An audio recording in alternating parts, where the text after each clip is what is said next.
Hello, everyone, Substack subscribers.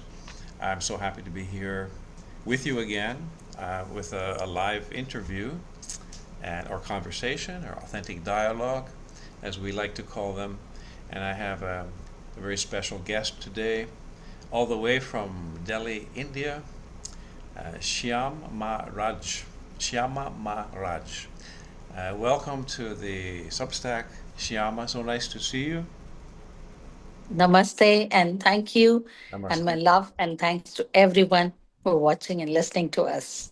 Yes.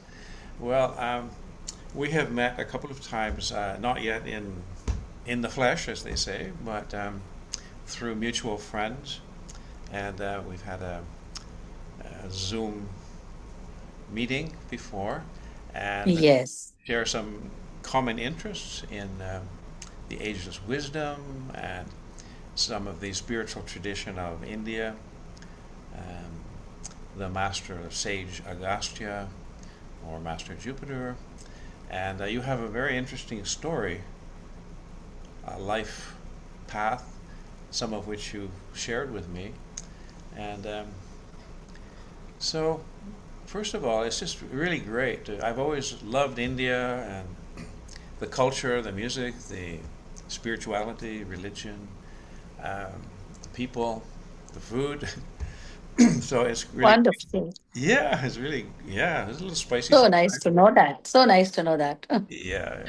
So it's wonderful to have a real live Indian person and a very spiritual person who is a healer with us today. And I just know that some of your grace and wisdom will transmit through the internet to the people that will be watching and listening. And speaking of listening, which is sometimes even more important than the watching, um, True. we just you just shared a little prayer or a chant in Sanskrit before we started for the well-being of all and the success of the interview. And I know that you use chanting a lot in your work. Is that right? Yeah, because our prayers begin with a lot of chanting, and anything and everything we do with starts begins with a prayer, ends with a prayer. Like begins with Om, ends with Shanti, peace. So we are taught from childhood to chant many prayers, and most of the prayers are Vedic prayers taken from the Vedas, the original texts, ancient texts. And two liners or four liners are chanted, which has a very universal brotherhood as a message. Nothing to do personal. Like none of the prayers would say, "Oh God, I need this for myself" or anything. It's always for universal brotherhood. Yes. So mm, all these prayers are so sacred, and I have chanting classes too Oh in yeah. India Oh, as well as in Canada when I visit, right. because many of our friends love to chant, and Sanskrit seems to be a bit difficult in their tongue. Yeah. So they want me to teach the way that we can stop and pause and start the mantras. That's an interesting point that Sanskrit is called a sacred language. And I suppose all languages are in some way sacred because they come from the people, and the gift that we have for speech and utterance, throat chakra. However, some languages like Sanskrit, Hebrew sometimes is considered one. Uh, they're languages that have so much history and have been the chalices, you might say, which have Yeah, contained so much wisdom and the revelation, divine revelation, like the holy scriptures that you mentioned, the Upanishads and the Vedas, which go back thousands of years, a very rich uh, culture and civilization of the continual teachers and avatars, Krishna, Buddha, Rama, uh, Parusharam, and so yes. on. Yes. You have so much intense wisdom on all these avatars. Well, I've just always been interested I'm and impressed, very impressed. oh well, Yeah. I guess the whole culture impresses me so much. I could imagine spending my life being a student of Sanskrit and Hinduism and Buddhism Actually, and so on. yeah. And of course, Islam is also an important religion in India, 12% of the population. And so just to change direction a little bit, sometimes I like to pivot, improvise, like in jazz or flamenco. Yeah. I'll say something to take a different direction. Living in India, I know there's some tension between the Hindu and the Muslim communities, um, and competition and rivalry, and it's political as well. Do you have any perspective on that? Just your experience of that, or any wisdom regarding the unity of people of different religious backgrounds in your land? I don't think so that there is such wide gap between the two communities. It's not what I have personally experienced because I'm born and brought up in Delhi, Yes. though I belong to south of India, uh, Chennai or Tamil Nadu, and very conservative family. But then they have been so much part and parcel of our civilization, the later part, that we cannot pluck them out or find that big gap between them. Yeah. Troublemakers, troublemongers are there, both sides. Yeah. But on a generic tone, on a generic tone, I don't see any problems coming in. And some of the Muslims in India are very closely connected to me. So a Muslim from Kashmir, as he treats me like his sister, younger sister. So he calls me like a sister. Ah, His entire family treats me like their daughter. right. It's another Muslim family. She's very attached to me, and she learned a lot of meditations from me. Especially her devotion was towards Shiva. Uh-huh.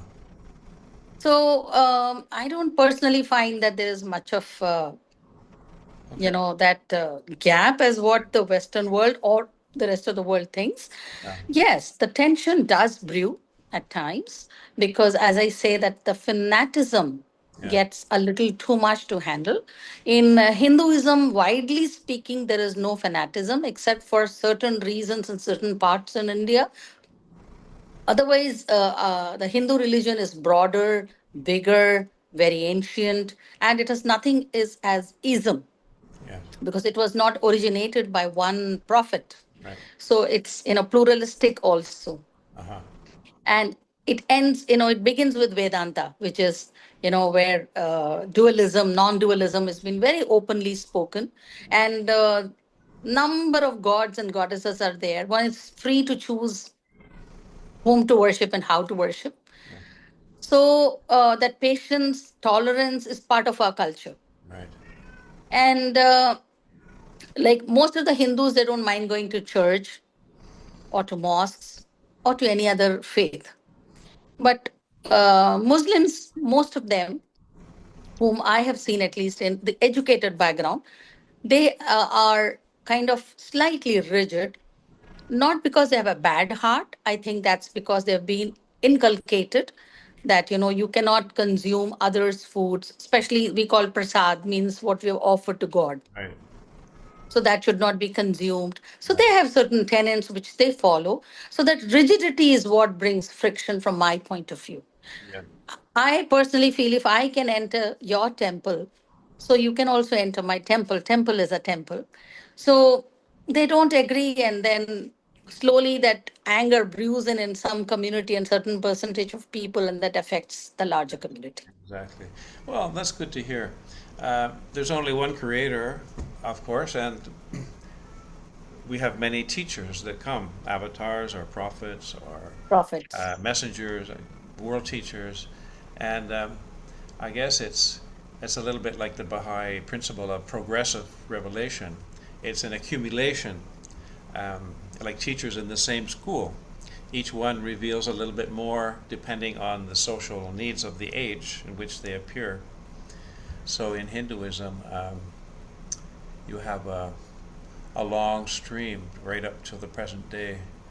and many forms of Yes. worship too. There's the Shiva, the Vishnu, Brahma, many Ganesha, and so on.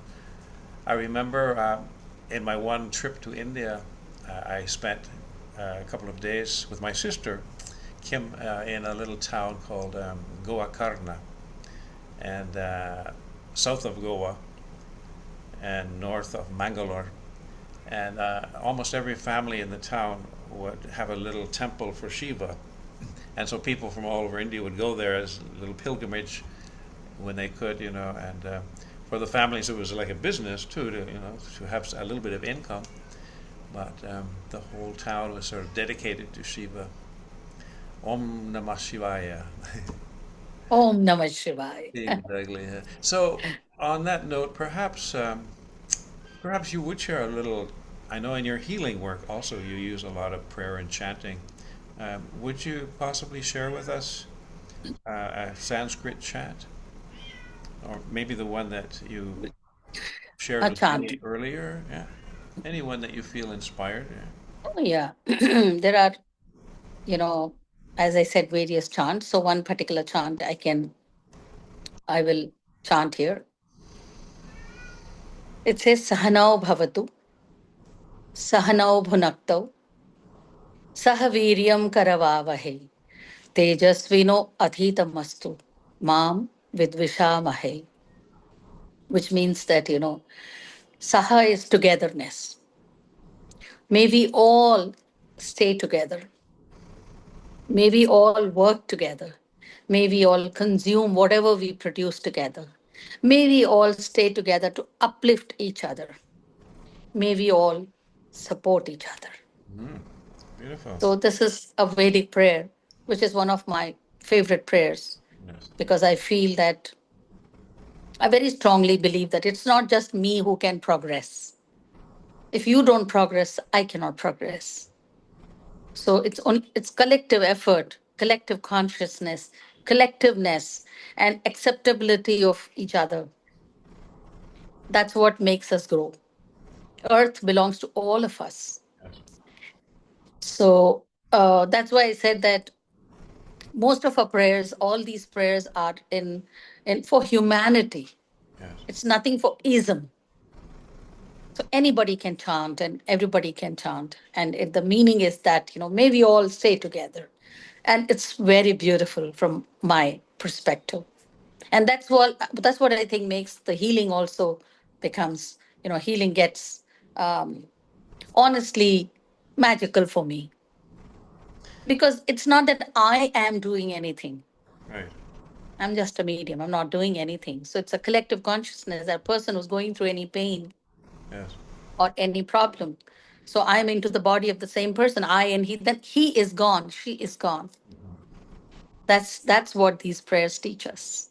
So I guess in the healing process, then, at least in the modality that you employ, there's a kind of you go beyond the separation of you and me, the healer and the patient or the client, and arrive at the we, and then from Yes. that place of unity, um, you appeal to even a greater power than the we, which is the all, you might say, or the God, or the, the Shiva, or the Brahma. Yeah. Yeah. Yeah. Because it's a very easy saying in English. We say that, what's that? You get into someone else's boots and you see how it feels like. Yeah.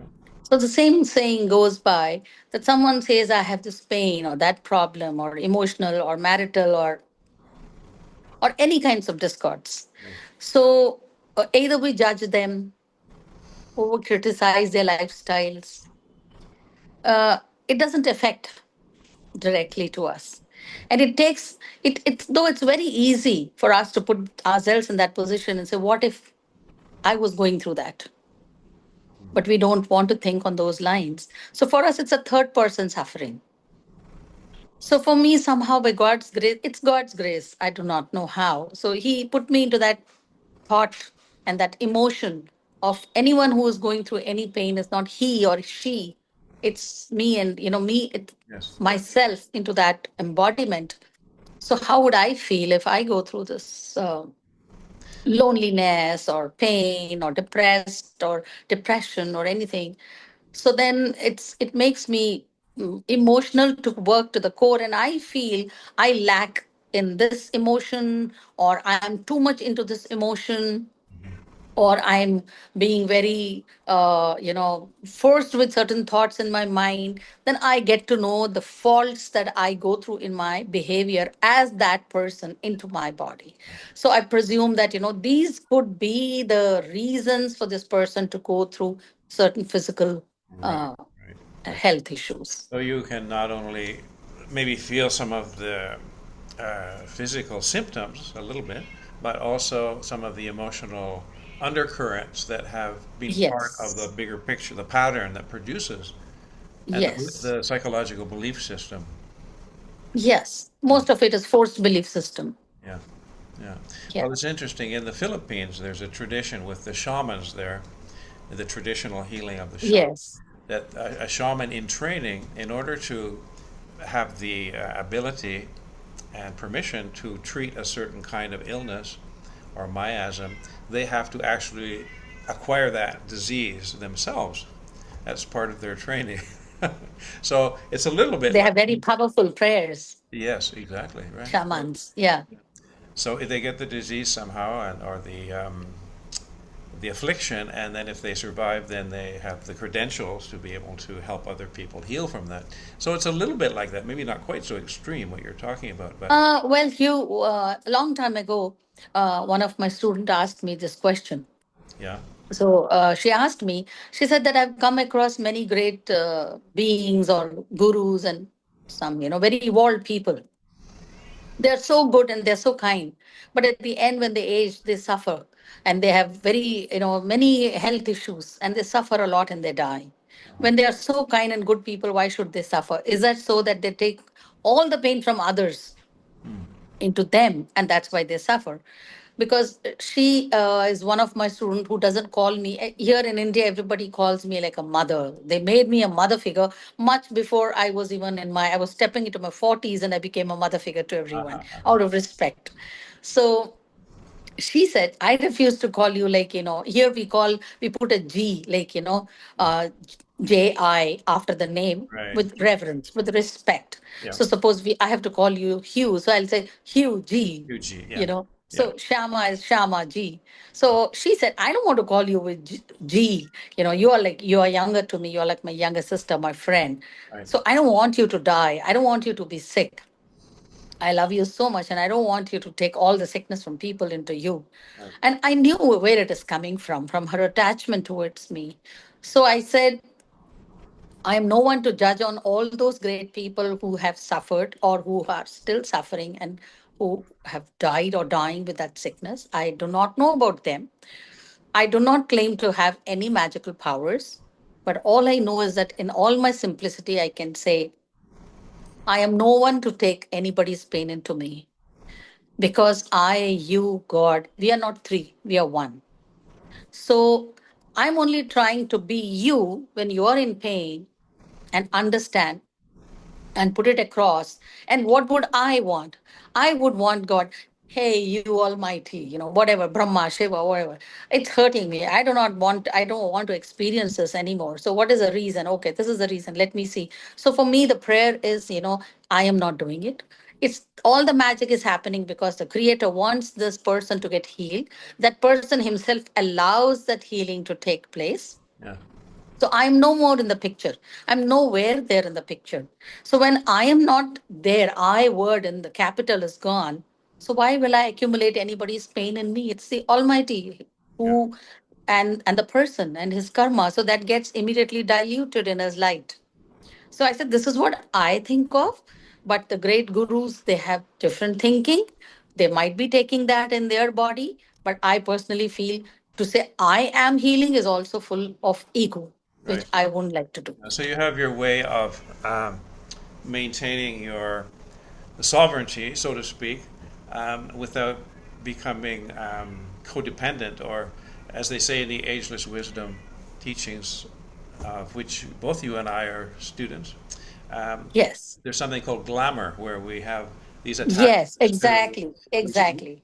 perhaps seeing ourselves as a great healer, or needing to be needed, or many variations of that glamour. So it's really important for the healer to be clean as much as possible. I mean, we're all human. We have an ego as well as a soul, but as much as possible to divest ourselves of that need, that personal need or attachment to the station of being a healer or a teacher as well. So it sounds like you have your method to be able to remain mostly free of that attachment. You know.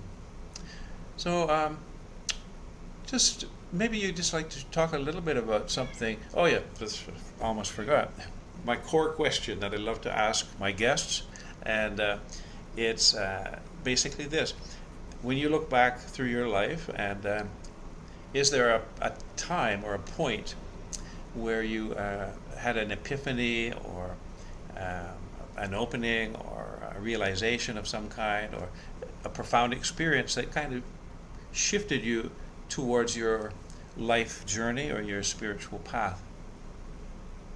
Yeah, I would love to talk about that. Yeah? Somehow, what I remember is from my childhood, Uh-huh. like 7 years, 6 years onwards. What I remember about my childhood, Right. I was groomed by my Guruji, who was my parents' guru. Oh, So he named me and he groomed me too. And I was always, what I remember is that I've had many experiences like clairvoyant or clairaudient experiences as a kid, okay. or sometimes going out of the body, having different experiences, which I did not develop the vocabulary to explain this to my parents or to my Guruji. Yeah. So it was always there from childhood, it was there. Supposedly, my Guruji told my mother when she conceived me that a very special being from the heaven is coming to be born in this family as our child. So he supposedly used to say that. That's what my mother said even a day before she passed away, about 8 months, 9 months before. And my Guruji always said that, you're very special to all of us. So maybe he said so, or he trusted, or he believed. But I believed every word he said. So I always felt I'm very special. So when I said I'm very special, he also used to say, "Hey, don't criticize." And I had a habit of mimicry, doing a lot of mimicry. Anybody comes home and they go away, and I just act the same way. So he would say, as a kid, it's fine, but this makes you judgmental. That makes you, that's you're creating karma by doing that. Slowly, got married at a very early age, and then that continued. It didn't stop. It kept growing more and more with age, but perhaps I couldn't connect the dots together, the purpose of my existence in this plane, though I always wanted the purpose, but got married, had immediately became mother for three boys. So didn't know all of these things at a young age. And then saw a lot of setbacks in life too. But the biggest setback was when I had rheumatoid arthritis, and a very, very bad one. And none of the treatments would ever help me in anything. There was no way to reduce the pain. And at that time, I met an elderly person. He was a Krishna devotee. So I went to him, and he was an Ayurvedic doctor. So while my husband took me there and we were talking, he asked me several questions to my husband. So I didn't like it because I didn't complain to him about anything in my life. So he called me and he made me and my husband sit together, and he said, "This girl never complains. That is why she gets a disease, this pain." I said, "If you complain, you're a bad girl. You don't complain, you become a diseased girl. I don't understand this." So he said that, then he taught me about the chakras. And he said, how suppression affects your nadis, your meridians. And that led me to healing line and to esoteric sciences, to all other like theosophy, to all the wings of the present wisdom, which was the ageless wisdom. And then from there it was no returning back. So I asked him. He said that, I'm very suppressed. Hmm. So I said, I don't think so. I'm very suppressed. I'm a very talkative, chirpy person. He said, suppressed doesn't mean not to talk. Suppressed means you're not opening your emotions and you're not opening your ability. It's not, suppression doesn't mean you're going into self pity that I'm not allowed to speak or whatever I speak has been misunderstood or when I talk, there is a fight at home. These things generally people say. For me, what I understood was, what am I suppressing myself from? I think I'm only suppressing myself you know, from my abilities. I'm sure God has given me many, many abilities. Perhaps I'm not using all those skills.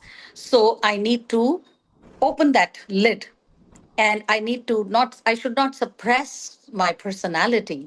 And I was 27 to 30, all this happened. And by 30, I became a teacher Uh-huh. to many. I became a mentor to many who came to me. And they said, oh, you, young girl, are you going to teach us? I said, no, I'm not a young girl. I'm married. I have three boys. And then I became a mentor and a healer, but still I felt I need to open myself up. There's still many layers of me that suppression needs to come out. And slowly I realized that, I was anyway a singer. I used to sing those days. Now I stopped because a lot of talking on the mic takes place with my lectures. And then I realized I could paint, I could become an artist. So just behind me you can see this art that's Yeah. behind me is, yeah, so this is my canvas, 6 feet canvas Wow. Did with you paint? oil painting. Did you paint that? Yes, Really? Wow. I was going yes, to ask you, and that's is that Buddha? No, yes, yes. It's it is Buddha. with the It's Buddha with a disciple here, and ah. a Buddha who is standing on the inside the cracked cave. That's very powerful. Well, So I, yeah, talking about the expression, and so many people have this repression or suppression of their voice or their yes, creativity. And I think, we come through generations and thousands of years of authoritarian kind of hierarchy yes, yes, where the patriarchy, for example, and in government as well, and where we're told, you shut up, you can only say certain things, children are to be seen and not heard. And all these messages we receive that really close our throat chakra. And it's interesting you mentioned at that age, 27 to 30, that's when in astrology we have the Saturn return. And Sat, of course, means truth, right? And Saturn is the great yogi of the solar system who teaches yes. us and sometimes slaps our wrist a little bit if we if we don't follow the rules, but it provides structure. And very often at that age of 29, that's when Saturn comes right back to the exact same point as when we were born. Um, if somebody is somewhat aware of their journey and their personal essence, that is a turning point or the beginning of a whole new phase. So it sounds like and I think Saturn and Mercury are both the rulers of the throat chakra. So it sounds like you had an opening there of your own expression and your life path as well, being a teacher. Yeah, very much possible, because that was the time which gave me that, it wasn't that I planned to be a teacher. Yeah, But when I saw many elderly people going through a lot of health issues and popping up pills and living very unhappy, yeah, so I used to just call them up and make them sit with me and give them a healing session or just talk to them for some time and just pep them up by saying, hey, see, now everything is going to be fine with you. I do not know why they believed me and how they believed me. They believed me so much that they used to come the next day, again the next day. So I was forced to give them time. right. And interesting thing was, when things worked for them, it be ailment or family issues or any such thing, when it worked for them, they were so grateful that, I went to this young lady and things became all right for me. What can I do for them, for her? And they used to ask me, like, how can I repay you? So I said, you don't have to. This is God's grace I'm giving you. You do not need to give me anything. So each one of them used to bring me something as a return gift, like maybe a handbag or maybe a sari or maybe, something. And After a couple of weeks, my husband saw all the collection. He said, "What are you going to do with all of this? You're accepting all of these. You know that it's not graceful to do this." So I said, "Well, I need to do something." And that's when I was already, as you said, that Saturn paves the way for you as a big master. And maybe that was the time when I was going through my own arthritic issues. And my mother suggested me that I should be feeding the poor. So I was cribbing. My hand is not working, and you want me to cook more food for everyone? But then I made a lot of food and I used to take to the poor and serve them the food. And that led me, one after the other, that led me to the leprosy colonies or the leprosy slums. And when I reached there, then I realized that all those people who have so much belief in me and who adore me and they love, they all want my time. They're just wanting my time. And how much time can I give to each one in a week? So I said, okay, that's the best thing. Okay, if you want my time, are you okay to give me a sack of rice? It was a barter system. I started in a barter system, not with money. You Right. can give me so many clothes, you can give me this much and that much. Uh-huh. And then I would give all of that to the leprosy slums and start my work with them. Right. And बच्चे bottle की पानी दे दी. And So, that's how yeah. that helped me go through, as a mentor or as a guide, as a healer, as a mother figure to everyone. So that gave me that ma title at a very Right. young age. It's mother who can understand our pain. and It's and the most interesting in important almost thing. every language. The sorry for interrupting. In almost every language, the word for mother is ma or close. Yes, with Mama, ma, with yes, mamita, with mama, with ma, with mater. ma sound, Yeah. with ma sound. Yes. Yeah. It's Yes, yes. instinctive. Well, just before we have to wind down soon because I like to keep these a little bit short, but maybe we can have another conversation Oh, sure. Yes, in sure, a few sure. months. You come back and join us. But one thing I would like to, the fact that you worked with lepers is very interesting. I mean, that's something we hear about from the Bible. There were lepers, and but there are still people with leprosy in India and other places as well. So the fact that you were just trusting and open to work with this population, which is shunned usually by others. Um, it's very beautiful, and Thank you. inspirational. Yeah, Thank you. They are not only shunned, I would say they are the most stigmatized yeah, society, the most stigmatized bunch of people, yeah, untouchables yeah, still left. Though now, in at least in New Delhi, I don't see them not untreated. So the population has definitely reduced over a couple of years now. They've been vaccinated, though there is no direct vaccination to prevent this disease, but there are medical treatments for them yeah, where the disease does not grow to that extent where they lose their limbs. yeah. But 30 years ago, plus 30 plus years when I went to them for the first time in my life, that was the time when I saw a human being without the nose bone Right. and its open wound and water and the nasal dropping just falling down with blood. And I've seen men, people in these slums. We have given them treatment where he is sleeping and a rat comes over and bites the finger and takes the finger away. He doesn't realize it because it That's becomes the numb, sensation. numb, so they don't feel it. So I've seen so much trauma working with them. And I do not take any pride or any plus point towards me.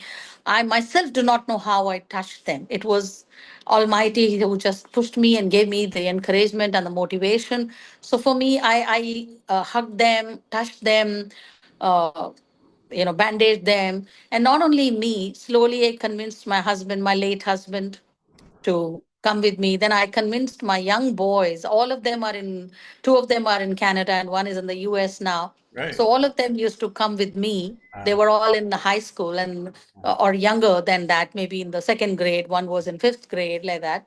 So I used to take them with me, and they used to play cricket or any other games with them. And slowly, when they grew, they started to teach them computers. So I put everyone who came to me with any disease, okay, come with me there, do something that you can do. You don't want to touch them, don't touch, but do whatever you want to do.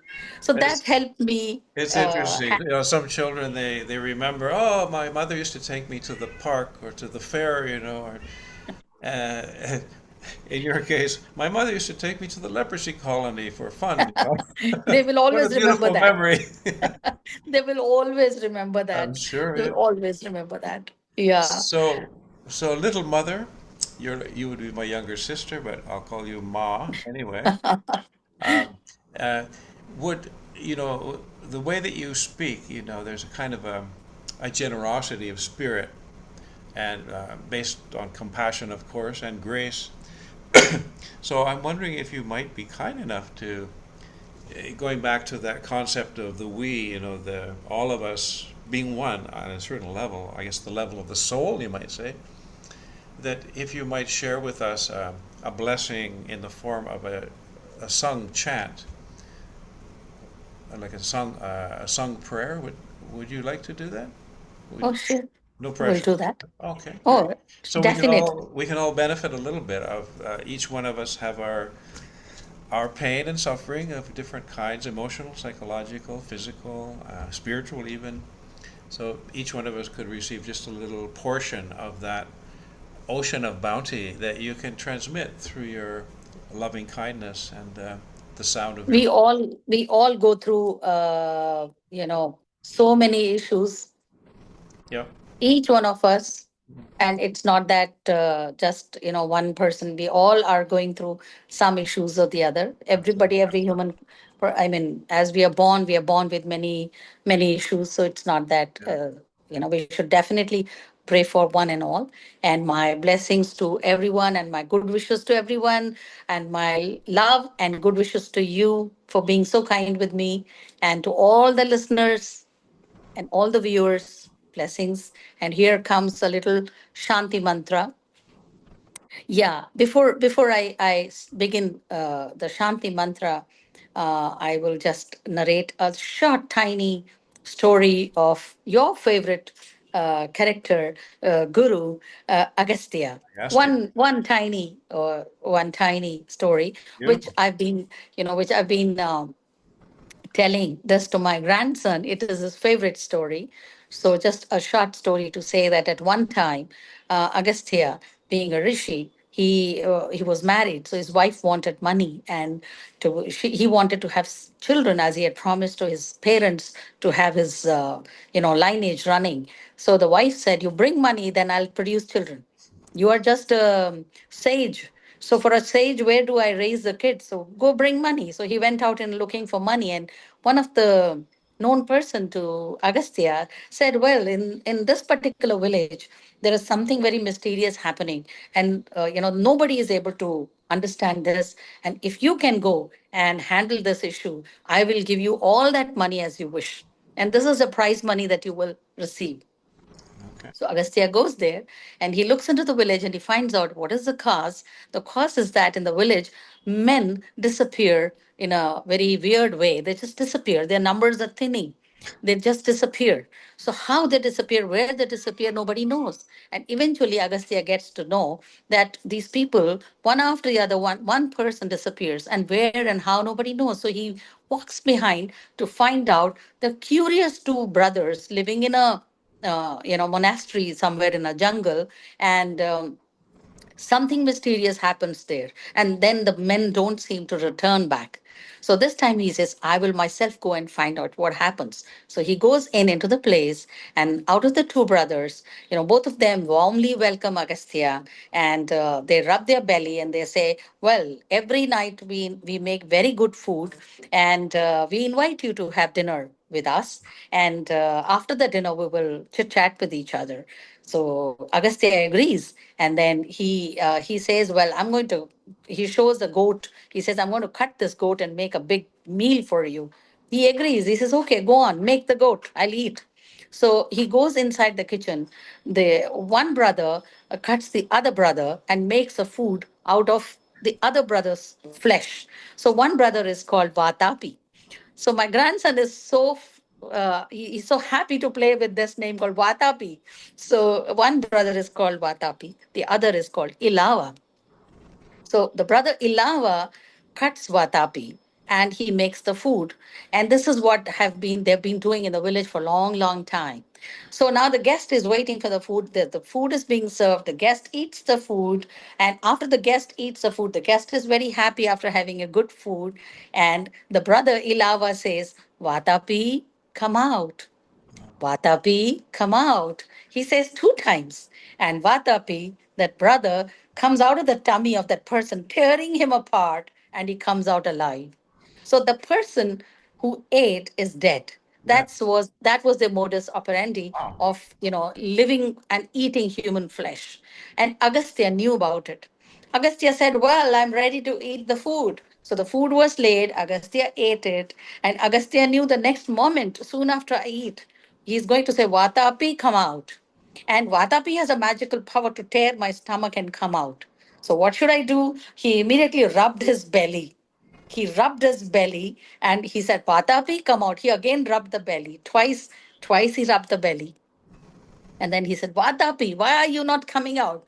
Agastya, very cool and calm, said, well, Vatapi is digested. He's completely disintegrated. He's digested into my blood, into my, he's become my part of my body. He can no more come inside, outside from my body. His And flesh is that my was the flesh. time his flesh is my flesh. It's like the And Holy then the Communion, brother right? got yeah, so the brother was so scared and he fell at the feet and he said, but how did you do that? Nobody could do it. Then he said, well, I'm Agastya. I have the power to digest, to break down, to assimilate everything that the humanity cannot do. Ah, Just bring your problems to me. I see. I will assimilate, digest, and give you the solution. Yes, okay. So that's a beautiful story which I love about Agastya, So which I thought. what about the part of him bringing some money back to his wife so she would have his children? Yeah, after that, the story is a long one. After that, Oh, okay. he gets the prize money. He takes the prize money to his wife, Oh, and okay. then the wife is happy. Then she produces a I son. see. But Okay. all through his life, there are several such stories of Agastya where he had always had he. All the stories say that he had the ability to assimilate things. Uh, See, why we fall sick is that, from my point of view, we are unable to assimilate whatever is happening in our life. mm, Not everything every time will happen as what we want, yes. including me. So sometimes things are very difficult for us to accept. No. So acceptance is assimilation. Right. Yes, exactly. So that's a wonderful lesson that, whatever happens, there's a wisdom in it. It's a gift. So it's like Chiron in Greek mythology and astrology, that the suffering and the pain is actually a jewel through which if we can embrace it instead of running away from it, then it becomes part of us and part of our healing journey to our true self. So I love that. It's very dramatic. It can beat anything in the Old Testament of the Bible, which has some very powerful stories as well. But so that is Agastya, who was one of the seven sages and Master Yes. Jupiter in the esoteric hierarchy. Because I've always been a storyteller and Yeah. I love telling stories to elders and youngsters. Well, There's thank you so very much much. teaching That in that that. was a lot of fun. And so, how about that chant now?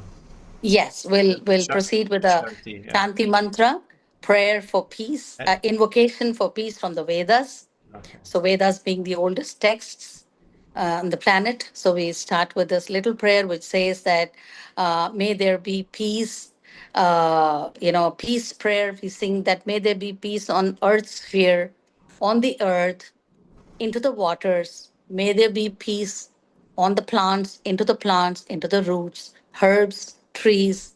May there be peace in all deities. May there be peace in Brahman himself who created. And may that peace remain in my life too. Mm. So it's a priest prayer. Om ध्योयों शान्ति अन्तरिक्षं शान्ति पृथिवी शान्ति औषधय शान्ति वनस्पतः शान्ति विश्वे देवा शान्ति ब्रह्म शान्ति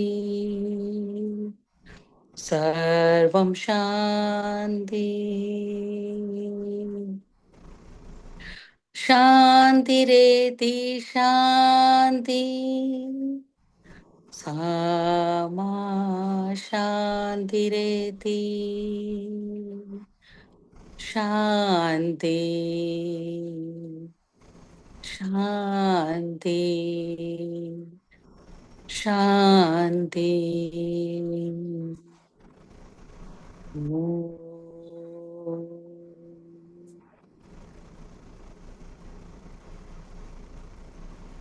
May there be peace. May there be peace. May there be peace. May there be peace and Shanti. Well, thank you so much, Thank you, Hugh. Shyama. Thank you. It's been wonderful to have you here, and I look forward to our next meeting, whenever that may be. God willing, definitely. So lovely and so vibrant to be with you. Likewise. And thank you for all the warmth and all the affection that you bestow on me. Thank you. Likewise. Namaste. Namaste, Hugh. Thank you.